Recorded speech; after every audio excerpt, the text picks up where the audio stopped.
الحمد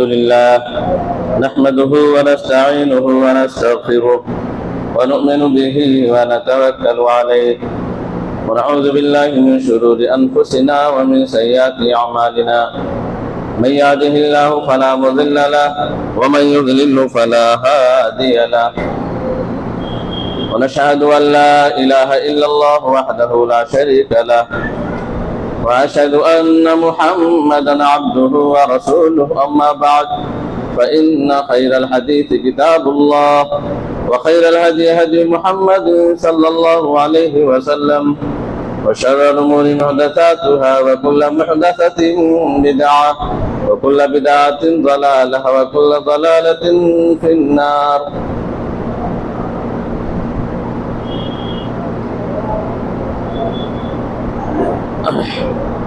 برادران اسلام، حاضرین جمعہ،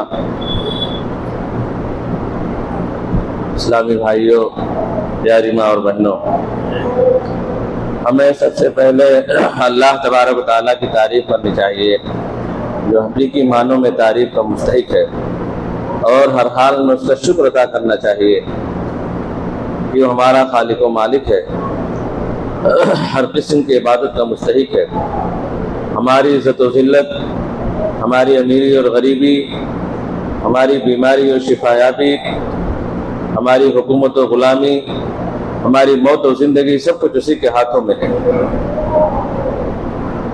بعدہ بے شمار درود و سلام نازل ہو تمام انبیاء کرام پر، خاص طور پر نبی آخر الزماں حضرت محمد مصطفیٰ صلی اللہ علیہ وسلم پر، جو شافع محشر ہیں، ساقی کوثر ہیں، خاتم النبیین ہیں، رحمت للعالمین ہیں، جن کی بات ساری باتوں سے اوپر ہوتی ہے، جن کی محبت ساری محبتوں سے افضل ہے۔ اسلامی بھائیوں، ذی الحجہ کا مہینہ چل رہا ہے، حج کے ایام ابھی کل ہی رخصت ہوئے ہیں، کل ایام تشریق کا آخری دن تھا۔ انہی حج کے موسم میں، اپنے اخیر حج میں، اللہ کے رسول صلی اللہ علیہ وسلم نے امت کو کچھ نصیحتیں کی تھی اور کچھ خطبے دیے تھے جن کو خطبہ حجۃ الوداع کہا جاتا ہے۔ سن 10 ہجری میں جو آپ نے آخری حج کیا تھا، اپنا 4 حج کیے تھے، 4 عمرہ 1 حج، تو جو یہ حج اکبر جو تھا آپ کا، پہلے ہی بتا دیا تھا کہ اس بار میں حج کو نکلنے والا ہوں، اور یہ بھی اشارہ دے دیا تھا کہ شاید یہ میرا آخر حج ہو، اس لیے آس پاس سے بہت بڑی تعداد میں لوگ آپ کے ساتھ شریک ہو سکتے ہیں۔ سیرت میں ہے کہ 1 لاکھ سے اوپر صحابہ کرام اس وقت تھے آپ کے ساتھ، 1 لاکھ سے اوپر آپ کے اخیر حج ہے، کیونکہ آپ کو معلوم تھا کہ اللہ کے رسول صلی اللہ علیہ وسلم کے آخری حج ہو سکتا ہے۔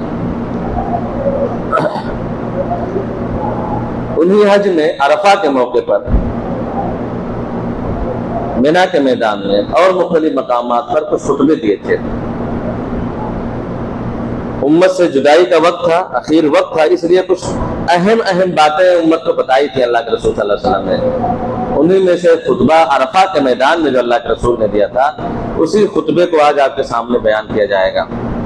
اسلام کے تمام بنیادی اصولوں کو اس خطبے میں اللہ کے رسول نے سمیٹ دیا تھا۔ جاتا ہوا آدمی زیادہ تفصیل سے بات نہیں کرتا ہے، اللہ کے رسول اپنے امت کو بس اختصار کے ساتھ اشارے میں بنیادی باتیں بتانا چاہتے تھے۔ حضرت جابر رضی اللہ تعالیٰ عنہ بیان کرتے ہیں کہ عرفہ کے میدان میں جب زوال کا وقت ہوا تو آپ نے حکم دیا، صحیح مسلم کی حدیث ہے، آپ کے اونٹنی پر کسوا جو اونٹنی تھی کجاوا کسا گیا، اور آپ اس پہ آ کر بیٹھے، یہاں تک کہ کھڑے ہو گئے دونوں پیر کے سہارے، اور لوگوں کو واعظ کرنا شروع کیا۔ الا ان دماءکم واموالکم حرام علیکم، یہی شروع کیا۔ ایک حدیث میں اعراضکم کا بھی ہے، الا ان دماءکم واموالکم واعراضکم حرام علیکم کحرمت فی یومکم ھذا فی شہرکم ھذا فی بلدکم ھذا۔ لوگوں، تمہارا خون، تمہارا مال، تمہاری عزت ایک دوسرے پر اسی طرح حرام ہے جیسے کہ آج کا یہ دن، یہ مہینہ اور یہ جگہ، جس طرح سے اس مہینے میں کوئی گناہ نہیں کر سکتے وہ حرام ہے۔ یہ حدود حرم ہے، یہاں پہ اس کا احترام کرنا ہے۔ ذی الحجہ یہ حرمت کا مہینہ ہے، اس میں نہیں کر سکتے۔ یہ تین حرمت جس طرح سے ایک ساتھ جمع ہو گئی ہے، اسی طرح سے یہ تو عارضی حرمت ہے۔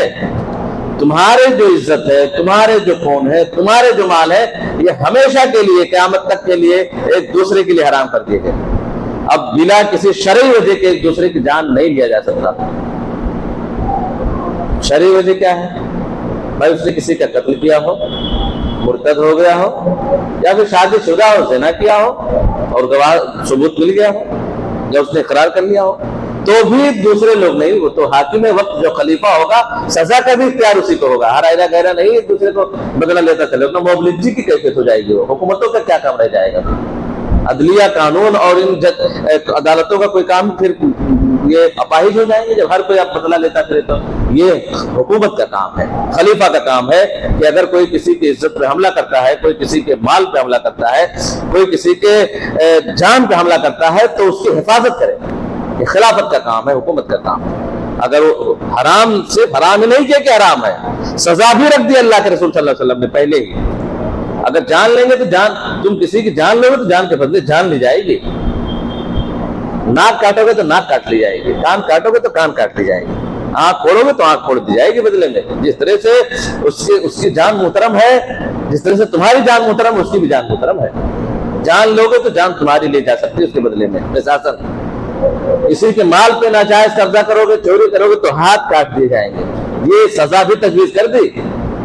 جان کی حفاظت، مال کی حفاظت، اس کے علاوہ عزت کی حفاظت۔ کسی کی عزت و آبرو پہ، کسی کی بہن بیٹی کی عزت کے ساتھ کھلواڑ کرو گے، جھوٹے الزام لگاؤ گے تو سب کے سامنے 80 کوڑے لگائے جائیں گے۔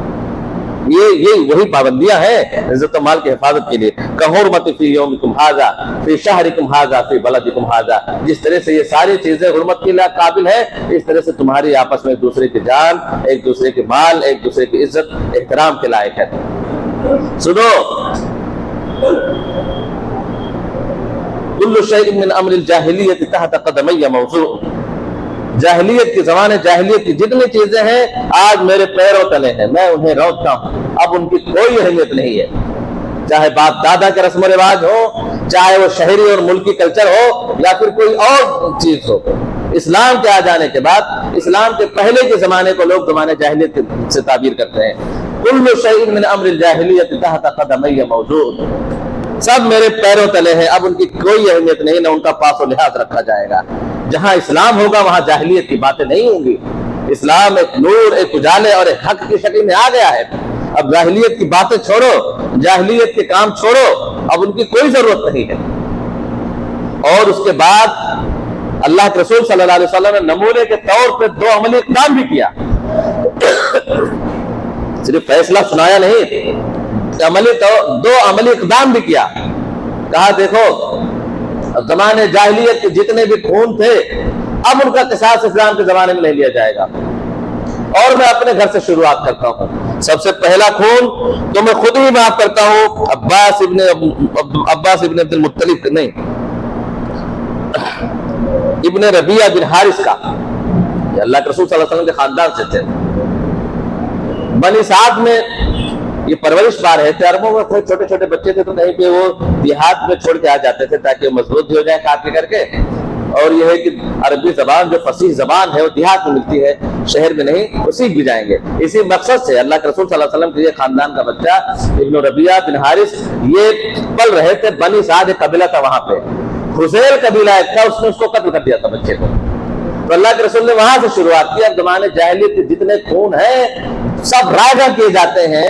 اسلام میں آ کر کے اس کا بدلہ نہیں لیا جائے گا. میں اپنے خاندان کے ربیعہ بن حارث کا خون معاف کرتا ہوں, حذیل سے کوئی قصاص نہیں لوں گا.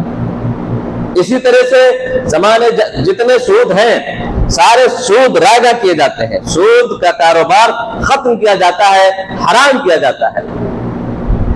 اور پہلا سود جو فضل بن عباس کا ہے کہ دوسرے کے اوپر, میں اسے معاف کرتا ہوں.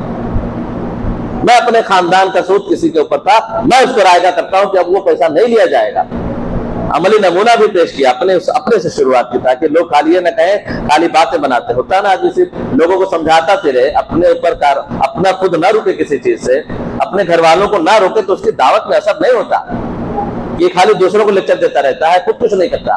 اللہ کے رسول نے عملی نمونہ, عملی کام بھی کر کے دکھایا. سود معاف کر رہا ہوں, سود ختم کر رہا ہوں, رائگاں کر رہا ہوں, اب سود کا کوئی لین دین نہیں ہوگا, خون معاف کر رہا ہوں. اور یاد رکھو واتقوا اللہ فی نسائکم, اپنی عورتوں کے بارے میں اللہ سے ڈرو, اللہ سے ڈرو عورتوں کے بارے میں. فإنکم اخذتموہن بأمان اللہ, اللہ کا نام لے کر کے وہ تم نے اپنے امان میں ان کو رکھا ہے. واستحللتم فروجہن بکلمۃ اللہ, اور ان کی شرمگاہ کو اللہ کے کلمے کے ذریعے سے تم نے اپنے لیے حلال کیا ہے, تمہارے لیے حلال نہیں ہے. کم سے کم اللہ کا تو پاس و لاز رکھو, جس کے نام پر اس کے گھر والوں نے تمہارے حوالے اپنی بیٹی کو کر دیا ہے. کیا دے سکتا, لوگ جہیز کی وجہ سے بیٹیوں کو چلا دیتے ہیں. مطلب اتنی چھوٹی سی چیز کے لیے, اپنی ناک بچانے کے لیے, آن بان کے لیے, اس نے رکھا ہی کیا بھائی صاحب؟ جس نے اپنی بیٹی دے دی اس نے رکھا ہی کیا اپنے پاس؟ اس سے بڑی کوئی چیز ہوتی ہے؟ کتنا جنبی ہم نے قربانی کی ہوگی, جو لوگ پال کے کیے ہوں گے ان سے پوچھئے, لگا ہو جاتا ہے, جانور سے لگا ہو جاتا ہے.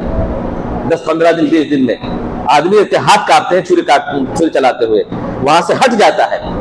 بعض لوگوں میں جانتا ہوں جنہوں نے پال کے کیا, گوشت تک نہیں کھایا ان کے گھر والوں نے, کہ اس کی یاد آتی ہے, بکرے کی یاد آتی ہے. جانور سے بے زبان سے جب اتنا لگاؤ ہو جاتا ہے اور آپ چھری پھیرتے ہوئے کب کپاتے ہیں آپ کے ہاتھ, تو بیٹی جو 20 سال کسی کے شفقت اور محبت میں پلی ہو, اس نے اپنے دل پہ کس طرح سے پتھر باندھ کر کے ایک اجنبی اور انجان ہاتھوں میں حوالے کیا ہوگا, اور آدمی اسے سزا دیتا پھرتا ہے, مارتا رہتا ہے, گھر سے بھگا دیتا ہے, جلا دیتا ہے, یا اسے مجبور کر دیتا ہے کہ وہ خودکشی کر لے.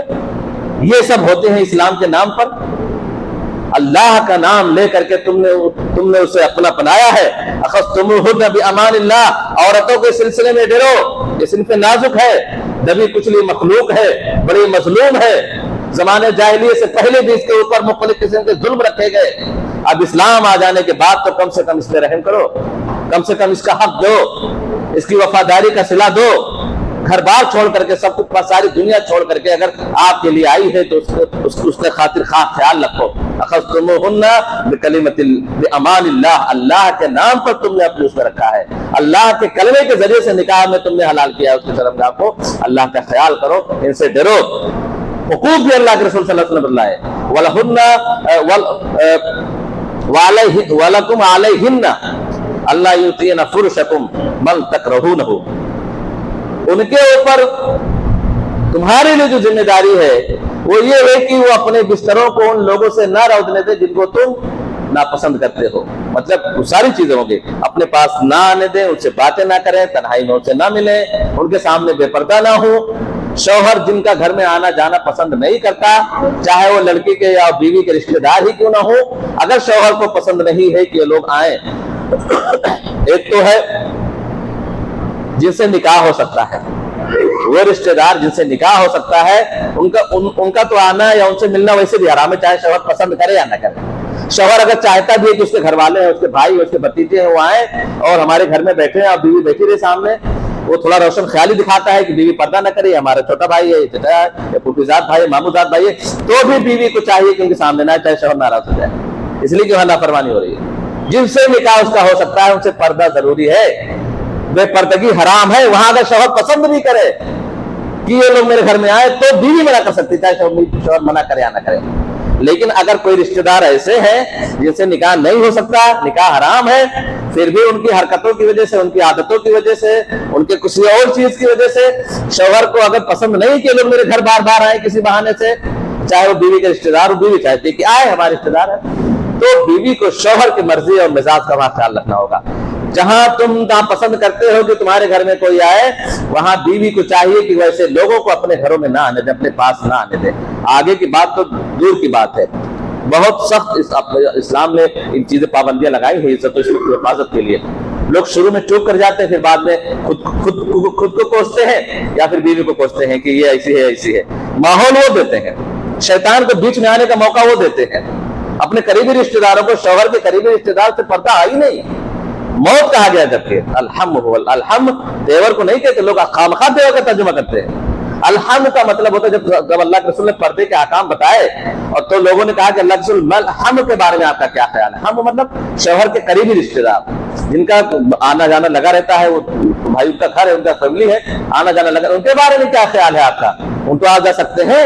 तो अल्लाह के रसूल ने कहा अलहम हुवल मौत, करीबी रिश्तेदार शौहर का वही मौत है तुम्हारे लिए। अजनबी आदमी आएगा घर में नहीं घुसेगा, बाहर का जिससे आपका लेन देन ही नहीं, घर में क्यों घुसेगा? वो बाहर बैठा रहेगा, वो तो बात ही नहीं करेगा आपके बीवी बच्चों से, बेटियों से क्यों बात करेगा? अजनबी आदमी है, बातें तो वही करता है, हंसी मजाक तो वही करता है जो आपका अपना होता है।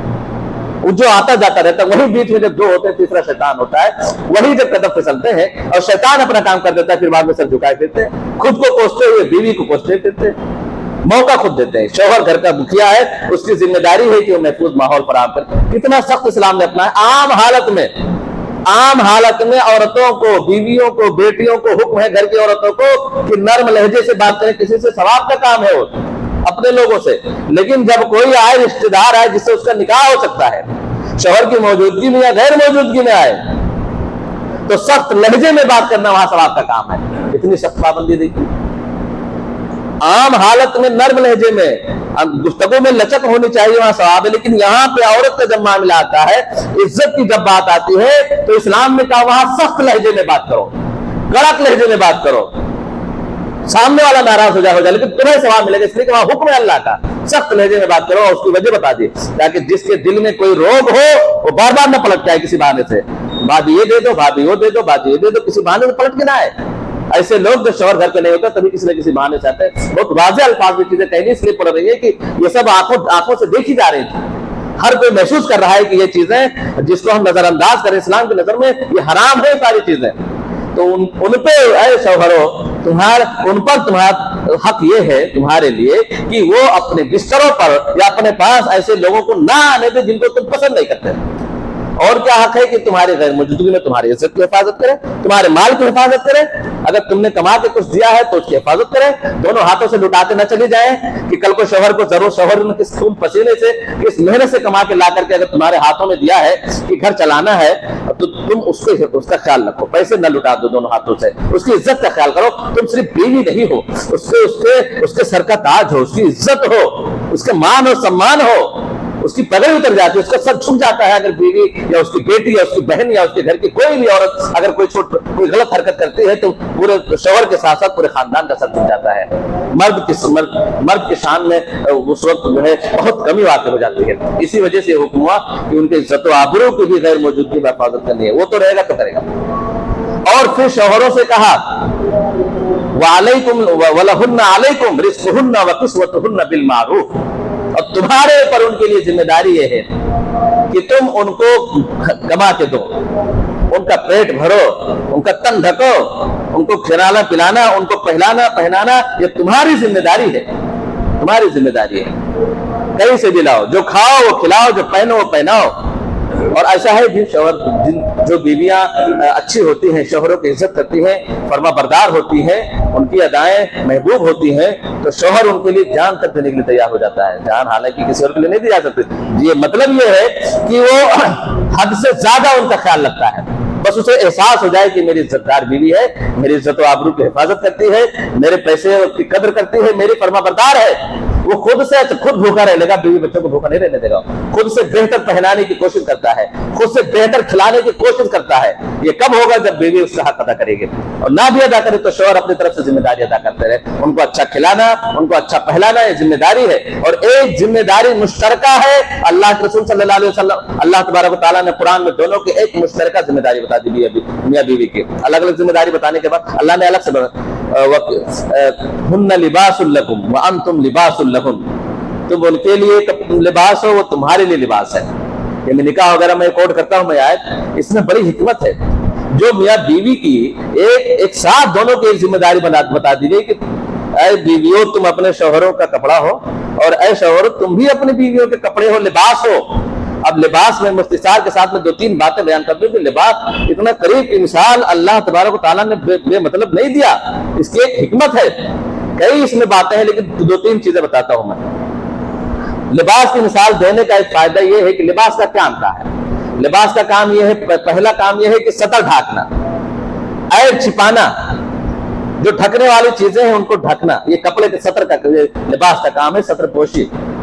तो ऐ बीवियों ऐ शौहर तुम दोनों एक दूसरे के लिबास हो, मतलब एक दूसरे के ऐब को छिपाओ। दोनों एक दूसरे की जब इज्जत के लिए हो तो एक दूसरे के ऐब को छिपाओ। कोई इंसान मुकम्मल नहीं है, कोई शौहर ढूंढेगा कोई हमें ऐसी बीवी मिल जाए जिसमें कोई ऐब ना हो, वो कवारा मर जाएगा, ररुआ मर जाएगा, उसको कोई बीवी नहीं मिलेगी। इसलिए इंसान है, कोई ना कोई कमी मिलेगी। और कोई लड़की ये चाहती है, कोई लड़की वाला ये चाहता है कि हमें दूध में धुला हुआ कोई दूल्हा मिल जाए, एक फरिश्ता सिफत मिल जाए, तो भाई इंसान में रिश्ता ढूंढना छोड़ दो, कमी कुछ ना कुछ रहेगी। उम्मती है, इंसान है, नबी नहीं है, फरिश्ते नहीं है, कमी नहीं होगी। बीवियों में भी कमी होती है और शौहरों में भी कमी होती है, लेकिन उनकी खूबियों पे नजर रखें, उनकी कमियों की इस्लाह करने की कोशिश करें, पर्दा पोशी करें। शौहर अपने रिश्तेदारों को ना बताता फिरे, अपने दोस्तों यारों को कि ये कमी है मेरी बीवी में, बीवी अपने मायके में ना ढिढोरा पीटती फिरे कि मेरे शौहर में कमी है। मामला सुलझने के बजाय उलझ जाएगा, जब उसकी इज्जत को उछाला जाएगा हवा में, उलझ जाएगा और मसला कि हमें बदनाम कर रही है। तो एक काम ये है सतरपोशी का, लिबास का। दूसरे का काम ये है सुकून का जरिया। ठंडी में हम मोटे मोटे कपड़े पहनते हैं, जैकेट पहनता है कि ठंड ना लगे, गर्मी में पतले पतले कपड़े पहनते हैं, ये इसीलिए तो बारीक कपड़े काटन के पहनते हैं ताकि ज्यादा गर्मी न लगे, आराम से हवा का वेंटिलेशन बाकी रहे। और ठंडी में ये जैसे जैसे हालात होते हैं वैसे वैसे हम कपड़े बदलते रहते हैं, कभी ठंड कभी गर्म, ताकि जिस्म को सुकून मिले। तो तुम दोनों एक दूसरे के लिए सुकून का जरिया हो, एक दूसरे के लिए तकलीफ का सबब मत बनना। जैसे जैसे हालात हो वैसे वैसे रहना। खुशी के अय्याम हो, खुशी के सुख के दिन चल रहे हो तो उसके हिसाब से रहना। दुख की घड़ी चल रही हो बीवियों पर, तो है शौहरों उनको सहारा देना, उनको हौसला देना, उनको ढारस बधाना, उनको तसल्ली देना, ताने मत मारना कि मैं ये कहता था। और बीवियों जब तुम्हारे शौहर के दिन अच्छे ना हो, दुख की घड़ी चल रही हो, परेशान हो, तो तुम भी उसको ताना मत दो, उसका सहारा बनो, उसको हौसला दो, उसको ढारस बधाओ। ये बीवी का एक काम है ये। और जब जितनी आमदनी हो, ज्यादा आमदनी हो, शौक पालो। ज्यादा आमदनी नहीं है, मुख्तसर आमदनी है, बेचारा मेहनत करने के बाद भी नहीं तुम्हारे शौक पूरा कर पाते, तुम्हारी सहेलियों, तुम्हारी पड़ोसनों, तुम्हारी बहनों जैसे वो कपड़े और साड़ी नहीं लाके दे पाता है, तो तुम सूखे रूखे में जिंदगी गुजार लो। जैसे हालात हो, कम आमदनी हो, शौक खत्म करो, सिर्फ जरूरतें रहने दो। एक दूसरे के लिए तुम लिबास हो। लिबास का एक काम जीनत भी है। जीनत मतलब खूबसूरती का जरिया है, खूब सतरपोशी है, आराम का जरिया है, जीनत का जरिया है। आदमी आम हालत में जो कपड़े पहना होता है, शादी ब्याह में, बकरीद में कपड़े नहीं पहनता, अच्छे कपड़े सिलाता है, अच्छे पहनता है ताकि अच्छा लगे। तो तुम दोनों एक दूसरे के लिए जीनत हो। ऐ बीवियों को ऐसा काम मत करना कि शौहर की इज्जत पे बट्टा लग जाए, और ऐ शौहरों तुम कोई ऐसा काम मत करना कि तुम्हारी बीवियों को बट्टा लग जाए और वो कहीं जाए तो कहेंगे उन्हीं की बीवी है, तो बेचारे शर्मसार हो जाए या तुम शर्मसार हो जाओ। और भी लिबास के बहुत सारे काम हैं जो गिनाए जा सकते हैं, लेकिन मैं 3 ये बड़ी चीजें गिना। तो ये मुश्तरका हुकूक है जो मियां बीवी सबके हैं। अल्लाह के रसूल सल्लल्लाहु अलैहि वसल्लम ने इन हुकूक को गिराने के बाद कहा कि अगर वो फ़इन फ़अल्न ज़ालिका फ़ज़रिबूहुन्ना ग़ैर मुबर्रिह, अगर ये औरतें तुम्हारी बात नहीं मानती हैं या फिर ये समझाने के बावजूद भी वही हरकतें करते हैं जिसको तुम पसंद नहीं करते हो, तो उन्हें मार सकते हो। लेकिन वो भी कुरान में बता दिया गया है, मार भी बहुत बाद में है, पहले समझाना है, मोहब्बत से समझाना है, प्यार से समझाना है। नहीं मानती हैं तो बिस्तर अलग कर दो, रहो उन्हीं के पास, ना तुम घर छोड़ के भागो ना उनको भगाओ घर से, उन्हीं के पास रहो। देखते देखते हो सकता है अच्छे लम्हात, खूबसूरत यादें जो वाबस्ता है जिंदगी से, वो याद आए, उनको चेहरे देख करके हो सकता है कभी नरमी और हमदर्दी का जज्बा पैदा हो जाए और बीच का कोई रास्ता निकल आए। भगा दोगे तो रास्ता नहीं निकलेगा, घर छोड़ के भाग जाओगे तो रास्ता नहीं निकलेगा, वही रहना है, बिस्तर अलग कर दो। जब नहीं मानते हैं उसके बाद मार सकते हो, लेकिन चेहरे पे नहीं मारना। चेहरे पे तो किसी के नहीं मार सकते, बीवी बेचारे को क्या मारेंगे, चेहरे पे नहीं मारना। फ़ज़रिबूहुन्ना ज़रबन ग़ैर मुबर्रिह, मारना भी है तो ऐसा कि हाथ पैर मत तोड़ दो मार के। पर डर जाए हल्का सा, जैसे डराने के लिए थोड़ा सा, वो चेहरे पे नहीं मारना। ये जो तीसरे चौथे नंबर पे हम लोग पहले भी अप्लाई कर देते हैं, न उसे समझाते हैं, न उसका बिस्तर अलग करते हैं, और न ही और कुछ। वो तीसरे नंबर पे जो होना चाहिए वो पहले नंबर पे पिटाई शुरू कर देते हैं, और वो भी चेहरे को सुझा देते हैं मार के। कितनी सारी नाफरमानी करते हैं और कितना हक मारते हैं उसका। तो उसको हम मार सकते हैं, लेकिन कभी बहुत बात लोग याद रखते हैं कि तुम्हें मारने के लिए कहा गया है, पहले अपना हक तो अदा करें। हक भूल जाएंगे, हक भूल जाए, कमा के नहीं देंगे, आराम से घर बैठे रहेंगे, वो अपना हक मांगेगी, 2 वक्त की सुकून की रोटी मांगेगी, 2 गज कपड़ा मांगेगी, अगर वो 2 मीटर, उससे अगर शौहर बिफर जाए, बैठा हुआ है हरामखोरी कर रहा है, तो उससे नाराज हो रही हो, क्यों शौहर पे ताना मार रही, तो ये गलत है। अगर वो अपना हक मानती है तो उस पर हम मार नहीं सकते उसे। आखिर में अल्लाह के रसूल सल्लल्लाहु अलैहि वसल्लम ने एक चीज और बताई कि देखो, मैं तुम्हारे दरमियान तरक्तु फीकुम मा लन तज़िल्लु बअदहु इन इहतसाअतुम बिही, मैं तुम्हारे दरमियान एक ऐसी चीज छोड़ के जा रहा हूं कि अगर तुम उसे मजबूती से पकड़े रहोगे तो कभी गुमराह नहीं हो सकते। किताब अल्लाह, अल्लाह की किताब। एक दूसरे हदीस में वो सुन्नत है, मेरी सुन्नत। हालांकि अल्लाह की किताब में चीज आ जाती है, जो कुरान को सही से पकड़ेगा, अमल करेगा, उसमें सुन्नत दिया जाएगी, इसलिए उसी में तो हुक्म है। कुरान ही में तो अतीउल्लाह व अतीउर रसूल, रसूल की इताअत करो, वही आ जाएगी उस हदीस में अमल ऑटोमेटिक आ जाएगी, कुरान का अमल करेंगे। अल्लाह की किताब छोड़ के जा रहा हूं, जब तक इससे अमल करोगे कभी गुमराह नहीं होगे। एक ही चीज अल्लाह के रसूल ने बताई थी, गुमराही से बचने का एक ही नुस्खा, कुरान पे अमल करो, कुरान को पढ़ो, समझो, गौर फिक्र करो, उसके हिसाब से जिंदगी गुजारो, कभी गुमराह नहीं होंगे। आज ये गुमराही जो बढ़ती जा रही है, बढ़ रही है गुमराही, मुख्तलिफ फिरके, मुख्तलिफ मनहज, मुख्तलिफ मकतब फिक्र जो बढ़ते चले जा रहे हैं, उसकी एक ही वजह है कि अल्लाह के रसूल सल्लल्लाहु अलैहि वसल्लम की नसीहत को, खुतबे हज्जतुल विदा में की गई उम्मत को की नसीहत को हम भूले हुए हैं। कुरान पे हमारा अमल नहीं, सिर्फ कौलो कसम लेने के लिए है, तिलावत के लिए है, तरावी में सुनने के लिए है, कुरान खानी के लिए है, मुर्दों के पास सिर्फ यासीन पढ़ने के लिए रह गया है। न इसे कोई समझ के पढ़ने वाला है, न कोई समझना चाहता है। जो तबका समझ रहा है, उलमा का तबका, मुफ्तियान किराम का तबका, वो लोगों को हक बात बता नहीं रहा है, वो खुद अमल नहीं कर रहे हैं, लोगों के पास वो अमल वो चीज पहुंचा नहीं रहे हैं, खुद दबा के बैठे हुए हैं। खुद भी अमल करें, लोगों को बताएं, गुमराही से बचाएं, यही एक नुस्खा है, दूसरा कोई नुस्खा है ही नहीं। हिदायत गुमराही से बचने का, हिदायत का एक ही जरिया है कुरान, अल्लाह की किताब, कलामुल्लाह। अल्लाह के रसूल ने कहा, लोगों व अंतुम तुसअलूना अन्नी फमा अंतुम काइलून, तुमसे मेरे बारे में पूछा जाएगा, तुम क्या जवाब दोगे? एक तो कब्र में पूछा जाएगा, फिर वहां भी पूछा जाएगा, मैदान महशर में भी, फमा अंतुम काइलून, तुम्हारा क्या जवाब होगा? साहबे किराम ने कालू नशहदु अन्नका कद बल्लगता व अद्दैता व नसहता, हम ये जवाब देंगे, हमारा ये जवाब होगा, हम ये कहेंगे कि आपने पहुंचा दी दीन, आपने जिम्मेदारी अदा कर दी, आपने उम्मत के साथ खैर खाही की। जब ये जवाब अल्लाह के रसूल सल्लल्लाहु अलैहि वसल्लम ने सुना, फकाल बिस्मिहि सब्बाबा व यरफउहा इला समा व यमकुहा इला नास, अल्लाहुम्मा शहद अल्लाहुम्मा शहद अल्लाहुम्मा शहद। जब लोगों ने कह दिया कि ए अल्लाह, कि ए नबी, हम कहेंगे आपने अदा कर दी, नसीहत पहुंचा दी, कुछ भी कमी न की, सब कुछ पहुंचा दिया। बहुत बड़ी गवाही थी ये उम्मत की तरफ से। अरफा के मैदान में 1 लाख सहाबे किराम का, उम्मत मुहम्मदिया का गवाही देना, और ये जबान से ये इकरार करना कि हम कहेंगे आपने सारी चीजें पहुंचा दी। आज ये सोचने और गौर करने के लायक है कि दीन जो जिब्रील के जरिए से अल्लाह तबारक व तआला ने अपने आखिरी नबी, प्यारे नबी हज़रत मोहम्मद सल्लल्लाहु अलैहि वसल्लम को दी थी, उस दीन का एक एक हर्फ, एक एक हुक्म, एक एक चीजें पहुंचा दी अल्लाह के रसूल ने। ये सहाबा किराम गवाही दिए, और ये गवाही अल्लाह के रसूल सल्लल्लाहु अलैहि वसल्लम ने ले लिए। इसी के नजर का अब दीन के नाम पे कोई चीज न घटाई जा सकती है, न बढ़ाई जा सकती है। दीन उसी हज में मुकम्मल हो चुका था, और ये आयत अल्लाह तबारक व तआला ने नाज़िल की। जब अल्लाह के रसूल सल्लल्लाहु अलैहि वसल्लम ने गवाही ली, अल्लाहुम्मा शहद अल्लाहुम्मा शहद अल्लाहुम्मा शहद, ऐ अल्लाह तू गवाह रहना, ऐ अल्लाह तू गवाह रहना, इन्होंने गवाही दे दी है कि हमने तेरी अमानत उम्मत तक पहुंचा दी है। दीन के नाम पर कुछ भी अपने पास नहीं रखा, दीन के नाम पे न कुछ घटाया न कुछ बढ़ाया, जो तूने दिया था तू बहु मैंने यहाँ तक पहुंचा दी, कल को मुकर न जाए, तू गवाह रहना। ये गवाही इतनी बड़ी थी कि गवाही लेने के बाद ही अल्लाह तबारक व तआला ने आयत नाज़िल कर दी, अल यौमा अकमलतु लकुम दीनकुम व अतममतु अलैकुम निअमती व रज़ीतु लकुम इस्लाम दीना। आज हमने तुम्हारा दीन तुम्हारे लिए मुकम्मल कर दिया, तुम्हारे लिए इस्लाम को पसंद किया, और یہ کام ہم نے اپنی نعمت تم پہ تمام کر دی. بہت بڑی چیز تھی. اگر آج کوئی دین کے نام پہ لوگوں کو بیوقوف بنا رہا ہے, دین کے نام پہ کچھ بھی لوگوں میں پروسا جا رہا ہے, تو دین نہیں ہو سکتا. اللہ کے رسول نے کہہ دیا کہ ہم نے پہنچا دی, صحابہ کرام نے گواہی دے دی, اللہ تبارک و تعالیٰ نے آیت نازل کر کے مہر لگا دی کہ ہاں دین مکمل ہے.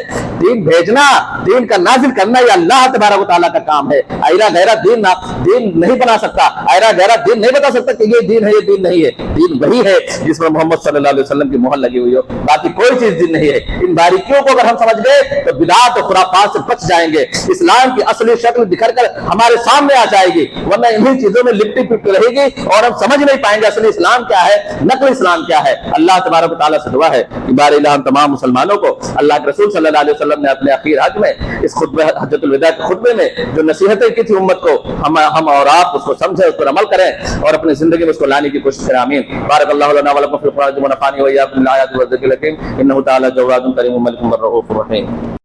اللہ